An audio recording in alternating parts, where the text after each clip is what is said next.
লিচানার recipe দেখাচ্ছি। তাতে tomato কুচি, ক্যাপসিকাম কুচি, ধনেপাতা কুচি, কাঁচা লঙ্কা কুচি নিয়ে নিয়েছি। এটা নিরামিষ হবে। আর ওভারনাইট ভিজিয়ে রেখেছিলাম, দিয়ে 4টে সিটি দিয়ে আমি কাবলি চানাটা ভাপিয়ে নিয়েছি। একটু জিরে দিয়ে দিলাম 1 চামচ তেলের মধ্যে, দিয়ে আলুগুলো দিয়ে দিলাম। ভালো করে ধুয়ে ছোটো ছোটো করে কেটে পরিষ্কার করে রাখা ছিল।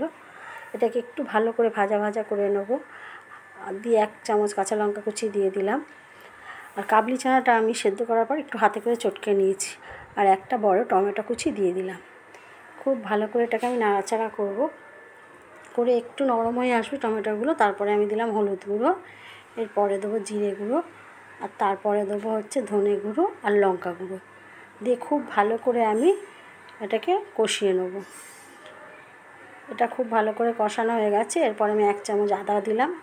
1 থেকে 1.5 চামচ মতন আদা লাগবে এতে, কেন 250 ডাল আছে এখানে, কাবলি চানা 250 আছে। আর দিলাম একটু জল, দিয়ে ভালো করে এটাকে আমি কষিয়ে নেব। খুব ভালো করে কষিয়ে নিয়েছি। এবারে আমি দিলাম 1.5 চামচের মতন চাট মশলা। খুব ভালো করে এটাকে নাড়াচাড়া করলাম, করে আমি অল্প চিনি দিলাম আর স্বাদ অনুসারে নুন, আর 2 চামচ দিলাম টমেটো সস। দিয়ে এটাকে আমি আবার ভালো করে কষিয়ে নেব। কষিয়ে নেবার কাবলি চানাটা দিয়ে দেবো। এর মধ্যে দিলাম ক্যাপসিকাম কুচি, একটা ক্যাপসিকাম একদম ছোটো ছোটো করে কুচিয়ে নিয়েছিলাম। কাবলি চানাটাও দিয়ে দিলাম। দিয়ে এটা খুব ভালো করে আমি কষিয়ে নেব। আর একটু খুব ভালো করে আমি কষিয়ে নিয়েছি। এবার আমি একটু জল দিয়ে দেবো এর মধ্যে। জল দিয়ে একটু খুব ভালো করে নাড়াচাড়া করে আমি এটাকে খানিকটা ধনেপাতা দিলাম, আর অল্প ধনেপাতা রেখেছি, নামানোর সময় দেবো। দিয়ে এবার আমি ঢাকা দিয়ে দেবো। ঢাকা দিয়ে 5-7 মিনিটের মতন আমি ফুটতে দিলাম। আবার একটু ভালো করে নেড়েচেড়ে নিয়ে আবার একটু আমি ঢাকা দিয়ে দেবো।